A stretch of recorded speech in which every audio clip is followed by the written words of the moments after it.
All right, guys, listen. What do we know when it comes to if Ten Hag is going to be sacked or not? Not much, right? But anyway, I pulled up this news article here from the Manchester Evening News.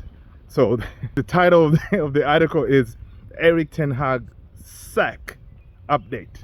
So they don't even say like, okay, it could be a sack or no, but they're just calling it a sack update. Really? All right. So let's see what they say, all right? So basically they're saying, look, obviously we know what's going on. Manchester United are still conducting their review into the 2023-24 season before making a decision on Erik Ten Hag's future at Manchester United, right? Apparently, they said from this article, they didn't plan to sack Ten Hag immediately after, the FA Cup, but, this is all planned to do this thorough review. What are you reviewing, right? You have seen this guy performing the entire season, right? You have seen what he's done with the youth team. You have seen him what he's done with the FA Cup, the team, the way, we came together. The team performed and did what they did to make sure that, we're able to play in the Europa League, right? And you also know, meaning like this Ineos and the people we're evaluating, you also know, like, look, there's been a number of things that, contributed to this terrible performance and finishing 8th, right? So why is each and everything at our team takes forever to come up with a decision? It's simple, man. If you're going to sack the man, sack him. That way we can move on, right? Because as fans, listen, these people like Ineos and Sir Jim, the Glazers, they don't care about Manchester United fans. The struggle that we go through every day. Like, you wake up, you check the news. Oh, is he sacked? Is he staying? What is going on? Right? So it's one of those things like I wish they can take into consideration. Like, listen, what we're doing here is not right. We need to make the decision quickly, because when Ineos came on board, we thought, okay, boom. They came in, they pulled Barada, so they were working like a well-oiled machine. But the way it looks, like, it's the same old Glazer tactic kind of thing, right? They don't know what they want to do. If they were planning to sack this guy, they could have done it, regardless of what the results were at the final. But of course, him winning, it created a problem. They felt like, listen, we got to review this again or something. And I know they're doing the due diligence, but still, this is ridiculous, right? According to this report, they're saying, look, we should have a decision sometime this week. And, sometime this week. So it could be tonight, it could be tomorrow, it could be end of the week. And still, as fans, and Ten Hag himself too, right? Because he cannot plan for the future. He's on vacation. I don't know if when he comes back. And he's still in limbo, which is not right, right? For you're doing this to the fans and also, the coach who gave you 2 trophies back to back, right? It's not right. It's not right at all. All right, furthermore, guys, listen, come with me. So let's walk, get this blood pumping. That way we can, stay healthy. That way we can probably one day see Manchester United become Premier League champs again, or Champions League champs, right? All right, man, let's jump back into it.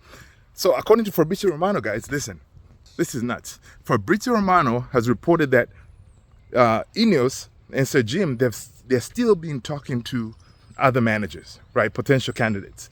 This is like apparently as good as like last, 3 days or whatever. They were still talking to candidates. So if you're really planning to keep this guy, why would you still be talking to candidates? What are you trying to find that you already don't know, right? According to some other sources, they're saying, look, it could be that Ineos is trying to wait for, I don't even want to think about it, Southgate, right? Because, if you're going to bring in Tuchel is available. If you're going to bring in Pochettino, he's available. If you're going to bring in De Zerbi, he's available. Why wait, right? Is it maybe, of course, Kieran McKenna is definitely not coming in because he already signed his new big deal at Ipswich. So McKenna, I'm glad he's not him because he's not ready. So what do we think is going on over here, right? Because at this point, being so efficient, you Ineos people, right? You should have had all your ducks in a row, all your interviews done, and execute, right?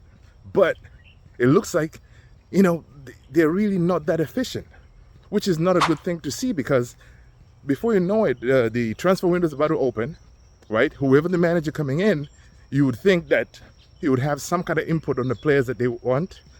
So we got to jump in real quick, right? To start, signing these players, offloading players, and trying to get to the bottom of what we need to do and get ready for preseason. But the way it looks like, Ineos, I don't know how they're operating, man. This is not good at all. Not good at all. It is frustrating. I know you guys are frustrated too. And we keep on seeing these reports of Bruno.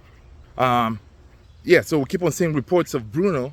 He could be on the way out, because we see that Bayern and Barcelona, they're all like kind of looking at him, because of course Bruno is probably thinking like, listen, man, Man United, Ineos, Sir Jim, and this new project, he probably doesn't, he's not buying into it yet. So no pun intended, buying into it. So he, again, so he's probably gonna be like, look, I'm gonna keep my options open, right, and see what's gonna happen, because he probably told his agent, look, keep looking, and let's see if we can get some bids in. And if these guys decide to sack Ten Hag, for example, and whatever the project is he doesn't believe in, he can make the move, because right now he's at a stage that he's looking for that next big contract, right? Or it could be also a strategy by his agent to kind of force United's hand, like, hey, you got to give Bruno, one of your best players, the captain, his new contract, because I think Bruno has maybe 1 year left on his contract. So maybe that's what he's trying to do here, trying to see if Bayern or Barcelona come in with an offer. They can take that offer to Man United and say, hey, listen, if you guys don't want me here, as he said on the interview, I'll be more than happy to go, because I'm going to get my money. But of course, Bruno had already said, like, look, he would prefer to stay at Man United. He loves Man United. So we'll see. We'll see what happens. But definitely, man, we can't afford to let Bruno go, right? The whole season, man, Bruno was one of those key members, like key pieces, right, of the team that without him, I don't know where we would be, honestly, because he leaves, you got to bring someone else to be the creative spark. Now, who would that be? Maybe it could also be a strategy by Ineos and Mr. Jim and everybody to let Bruno go. That way Mason Mount can get the chance, right?